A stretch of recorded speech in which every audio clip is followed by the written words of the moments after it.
A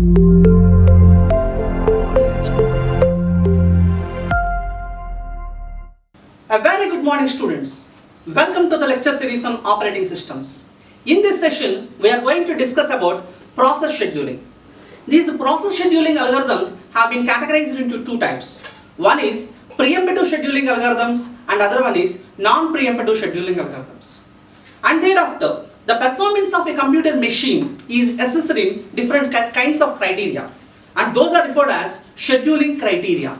In this session, we are going to have a deep discussion on scheduling criteria and the differences between preemptive scheduling and non-preemptive scheduling. Firstly, coming to the scheduling criteria. Before going to discuss about the scheduling criteria, I will give a simple example. For example, I need to travel from Guntur to Hyderabad.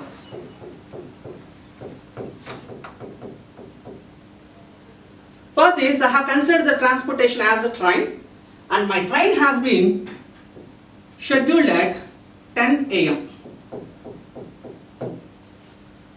The train has been scheduled at 10 a.m. The travel time is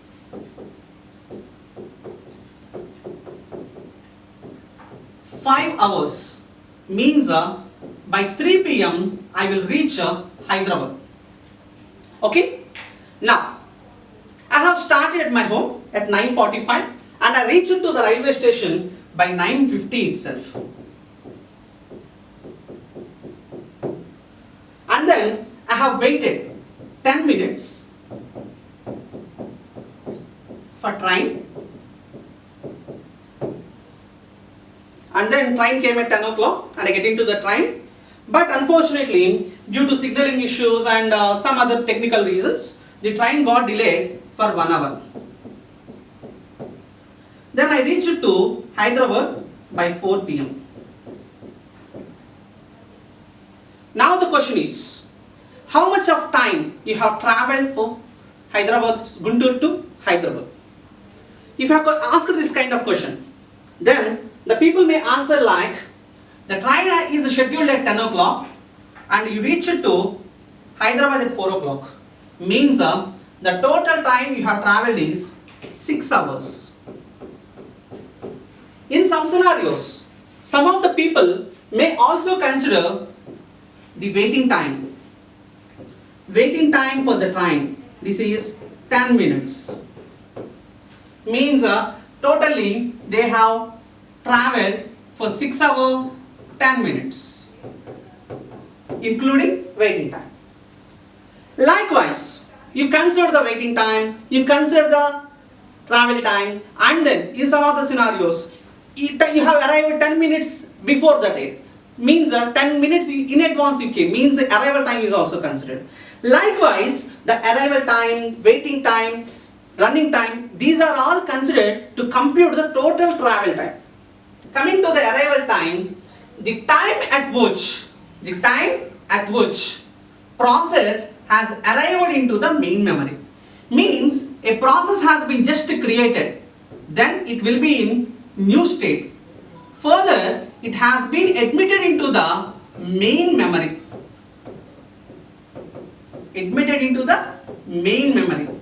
Then it will get into ready state. Then it will get into ready state, or it will enter into the ready queue. The time taken by a process to get into the ready queue is referred as arrival time. Means, for example, the process has admitted into the main memory at 10 o'clock. The process has been arrived into the main memory at 10 o'clock. And it has been assigned with the CPU after 5 minutes. At 10 o'clock 5 minutes. Means it has waited for the CPU for 5 minutes in the state of ready. Even though the process is available in the main memory, it has been waited for allocation of the CPU for 5 minutes. Likewise, the arrival time is going to describe the efficiency of the computer machine. And then completion time. As like that, earlier example, I have traveled from 9:45 to 9:15 and I arrived to the railway station at 9:15 and I have waited up to 10 o'clock and then get into the train, and the train got delayed for one more hour, and then I reached to the Hyderabad by 6 o'clock. Means my travel has completed after 4 o'clock. Okay, 10 to 4 o'clock. After the completion of 6 hours. The time taken for the completion of a job is referred as a completion time. The amount of time taken for the completion of the execution of a process is referred as a completion time. And the next one is CPU burst time. CPU burst time means the number of minutes or the number of seconds or number of milliseconds required for the completion of the execution by a process with a CPU is referred as a CPU burst time. Simply, the number of interval of the minutes or seconds or milliseconds required the CPU for a process is referred as a CPU burst time. Okay, the number of interval or the number of interval of seconds or minutes or hours required for a process by a CPU to complete its execution is referred as a CPU burst time. Okay, the time required by a process for the CPU for the execution of the instruction is referred as a completion time. Okay, and then the next criteria is turnaround time. Turnaround time means the amount of time spent by a process. The amount of time spent by a process in the ready queue and then in the device queue and with the CPU means the total waiting time includes for both the IO devices and as well as for CPU. The amount of time spent by a process in the device queue, when the process will be spent in the device queue, if it is waiting for the IO devices, then it will be in the device queue, right? So the amount of time spent by a process in the device queue plus the amount of time spent by a process in the ready queue means the number of hours it spent in the main memory for the allocation of the CPU is referred as ready queue time. So the total amount of the waiting time plus the CPU burst time. What is CPU burst time? The amount of time required for a process to the execution of the instruction is referred as a CPU burst time. The total CPU burst time plus waiting time is referred as turnaround time. So what is the definition of the turnaround time? The turnaround time is referred as the amount of time spent by a process for the completion of the given instruction from the arrival time is referred as a total turnaround time. Coming to the turnaround time, it is referred as the time difference between the process completion and process arrival time. Okay, coming to this. Actually, in the earlier example, I have completed my travel by 4 p.m. I reached to Hyderabad by 4 p.m. right? And I have started my travel at 9:45 at my home. Okay, I traveled from my home to railway station for 5 minutes and then I have waited for train for 10 minutes and then I get into the train at 10 o'clock and thereafter in my particular train I have traveled for more than 6 hours to reach to the Hyderabad. So how much total time I have traveled? More than 6 hours 15 minutes. This is the turnaround time. Okay, the time interval held in between process completion and process submission. Otherwise, it is also referred like the total waiting time plus CPU burst time is referred as a turnaround time. And then coming to the next one, the response time. For example, let me take another example. A friend has came to your house and he is waiting to meet you. For example, he reached to your home by 10 o'clock. Actually, you are in some other work. You could not able to meet him immediately. So you asked him to stay for some time. After 15 minutes of time, you met him once. Thereafter, by 10 o'clock, he came to your house and you met him at 10:15.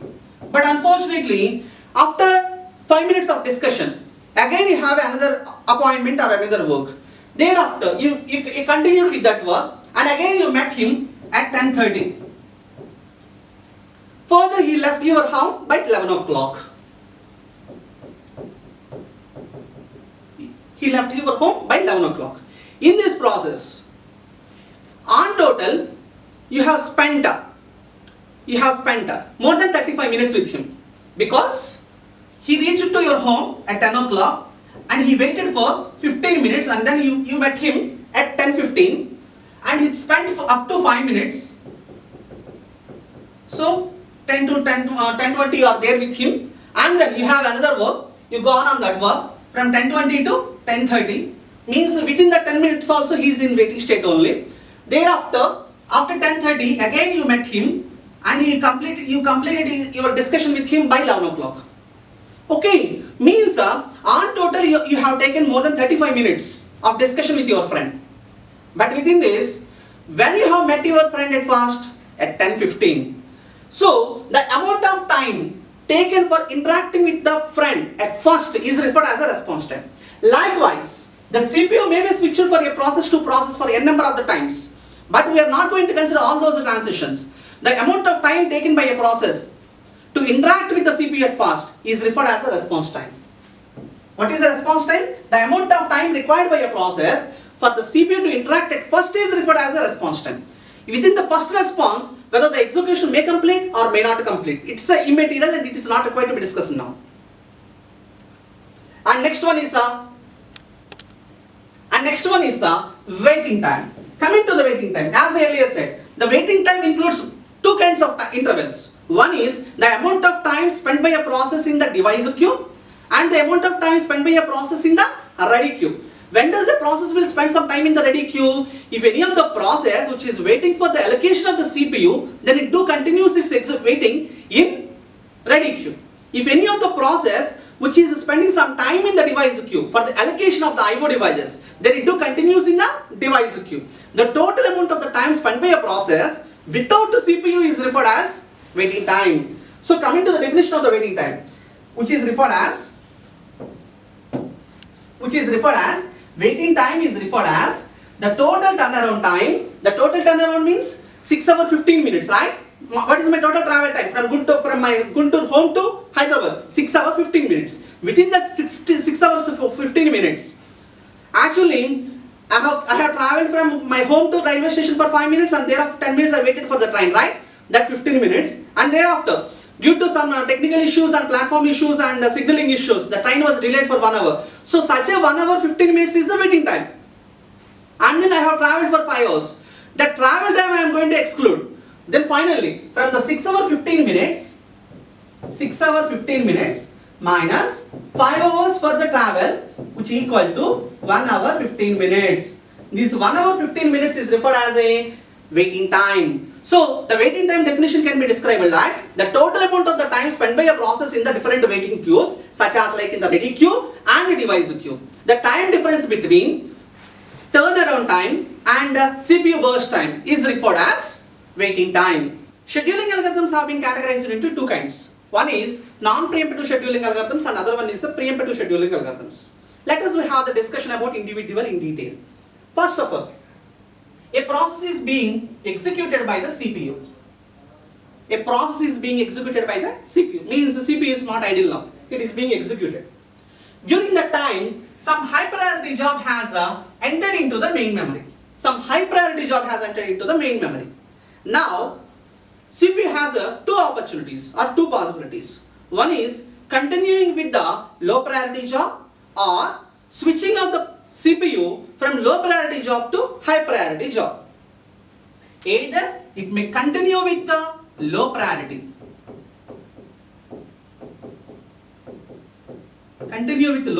job, or switch to high priority job. These are the two scenarios. Within these, according to these two scenarios only, the kind of the scheduling algorithm type will be changed. If a high priority job has came into the main memory, then if the CPU is not yet switched from low priority to high priority until the execution of the low priority job has completed, then it is referred as non-preemptive scheduling algorithm. Okay, the non-preemptive scheduling, in the case of the non-preemptive scheduling algorithm, the low priority job is being executed by the CPU and it is being continued even a high priority job has get into the main memory. Means the execution of the low priority job will be keep on continue until it completes its job. Once after the completion of the execution of the low priority job, then only the CPU is going to take up the execution of high priority job. Hope you got the difference. Okay, but coming to the other possibility. What is the other possibility? Without continuing with the low priority job, if the CPU is switched to high priority job, means a high priority job has came into the main memory. But unfortunately, we have identified that some other low priority job is being executed by the CPU. Now, CPU should not continue with the low priority. It will be switched to high priority job. Low priority job execution will be stopped, and then CPU will take up the execution of the high priority job. Then automatically it is referred as preemptive scheduling algorithms. Okay, in the case of the preemptive scheduling algorithm, CPU will be switched from low priority job to high priority job without continuing with the low priority. But in the case of the non-preemptive scheduling algorithm, the execution of the low priority job will be keep on continued even if high priority job has entered into the main memory. Hope you got the difference between both of the things. Thereafter, why we are doing the scheduling? Scheduling is meant to achieve some objectives. Those are maximum CPU utilization. Okay, actually if in your particular machine, the utilization will be ranged from 40% to 70% in our regular machines. The same kind of utilization will be increased if more number of applications are being used by you at the same time. Like you are watching the movie. At the other end, you are browsing with your friend through some Facebook. And thereafter at the same time, you are downloading some other movie to watch in the later. Okay, likewise, some of the very good number of applications are being used by you simultaneously in the machine.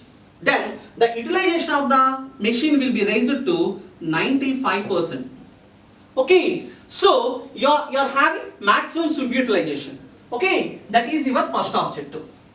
Thereafter, second one, maximum throughput. What is meant by a throughput? The number of a process completed in a unit interval of the time is referred as a throughput.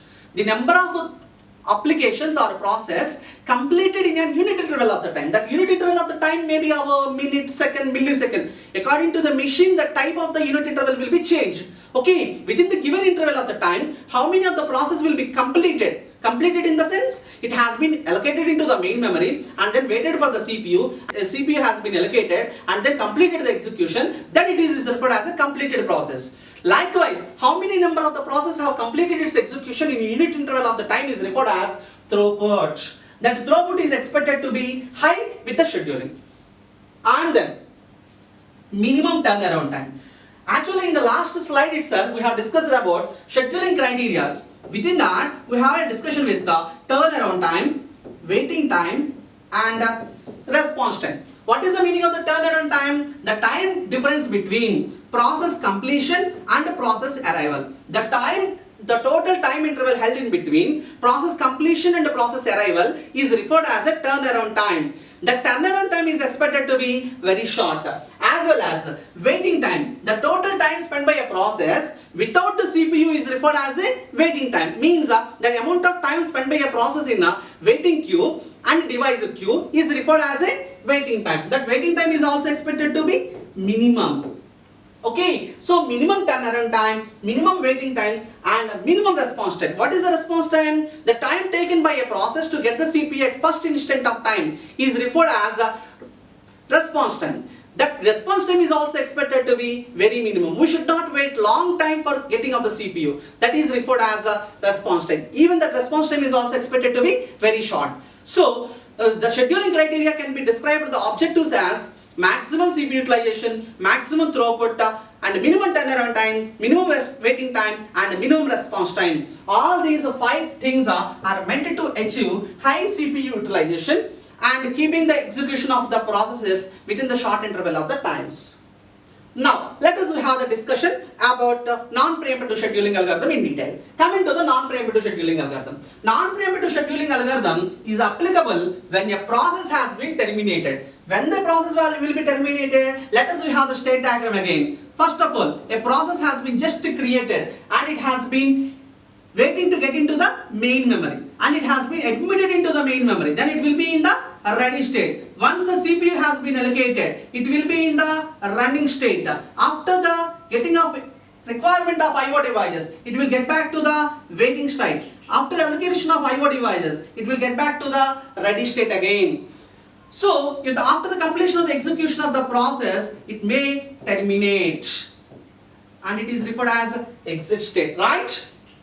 So, when any of the process has completed the execution, then the non-preemptive scheduling algorithm will be followed. In addition to that, if a process is switches from running state to waiting state, when the process will transfer from running state to ready state, waiting state, when some IO device requirement has came, then only the process will be moved from running state to waiting state. Now, if any of the process is moving from running state to exit state or running state to waiting state, in any of these scenarios, non-preemptive scheduling algorithm will be followed. Okay, this non-preemptive scheduling algorithm is followed when we are following the non-preemptive scheduling algorithm. Once the CPU has been allocated, that is not going to be released by the CPU until its execution has been completed. It is already told you guys, if some low priority job got the low priority job or low priority process has got the CPU and it is being executed. Okay, CPU releases that low priority process only after completion of it only. Okay, so after the completion of the execution of the low priority process only, CPU is going to be allocated for high priority job. That is another important case here.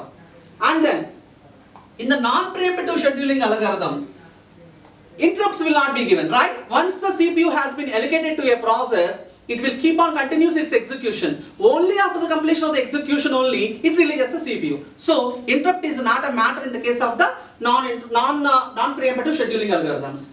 Means once the CPU has been allocated, it could not be released before its execution.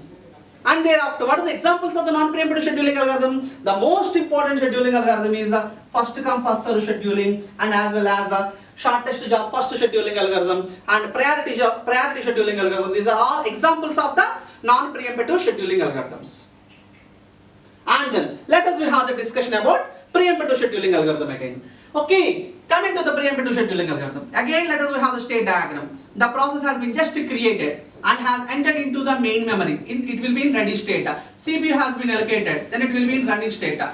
If it completes execution, then it will be in exit state. During the execution, if it requires any of the IO devices, then it will be in waiting state. After the allocation, it will get back to the ready state again. Some of the times, in the case of the time sharing machines, so if some interrupt was given, then it will get back to the ready state again. Okay guys, now, when the preemptive scheduling algorithm will be followed? When a process switches from running state to ready state. When does a process will come from running state to ready state? Here is the example.